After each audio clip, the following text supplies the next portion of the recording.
తింటున్నాం, మేము ధ్యానం చేయొచ్చా? మేము వ్యభిచారం చేస్తున్నాం, మేము ధ్యానం చేయొచ్చా? మాకు ఎన్నో వ్యసనాలు ఉన్నాయి, మేము ధ్యానం చేయొచ్చా? మేము క్రిస్టియన్స్, మేము ధ్యానం చేయొచ్చా?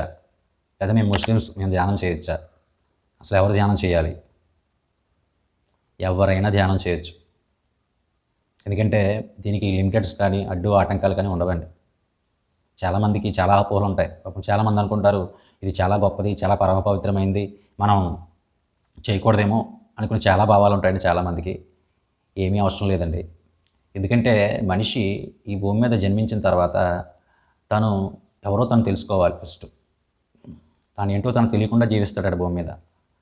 కాబట్టి ధ్యానం ఎవరికి అవసరం అంటే ముఖ్యంగా ఈ వ్యసనాలు పాలవుతూ రకరకాలుగా జీవిస్తుంటాం. ఇలాంటి వాళ్ళకి ముందే అవసరం. కాబట్టి భగవంతుడు సర్వంతర్యామి అండి. అన్నిటా అంతటా ఉన్నాడు. మనకు రోగం వచ్చిందని మనలోంచి వెళ్ళిపోడు, మనకు మైలు వచ్చిందని మనలోంచి వెళ్ళిపోడు. కాబట్టి మలమూత్రాదులతో ఉన్నటువంటి ఈ శరీరాన్ని పోషించేవాడు పరమాత్ముడే. కాబట్టి మనకున్న అజ్ఞానం ప్రకారం అలా అనుకుంటున్నాం, కానీ భగవంతుడు లేకుండా ఈ సృష్టి నడవదు. సృష్టిలో ప్రతి జీవికి కదలిక లేదు, ఏ జీవరాశి కూడా కదలలేదు. ఎప్పుడైతే ఆ పరమతండ్రి మనలోంచి వెళ్ళిపోతాడో అప్పుడు మనం శ్మశానంలో శవంగా మిగిలిపోతాం.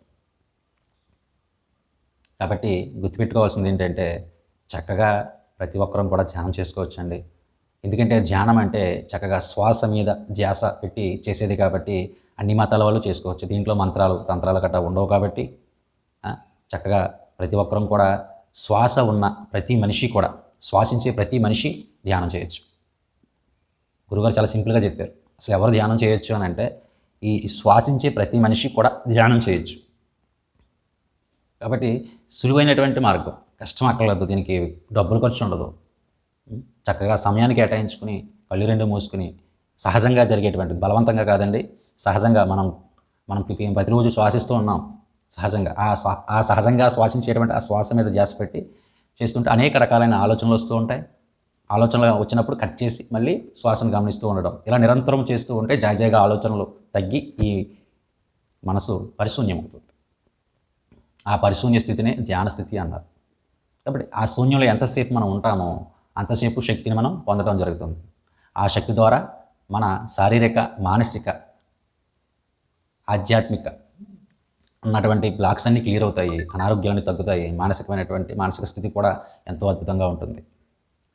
కాబట్టి ధ్యానానికి ఏ అడ్డు లేదు, మైలు లేదు, మాకు లేదు. కావాల్సిందల్లా సమయం పెట్టి మనం సాధన చేసుకోవడం. లోకా సమస్త సుఖనో భవంతు. Thank you.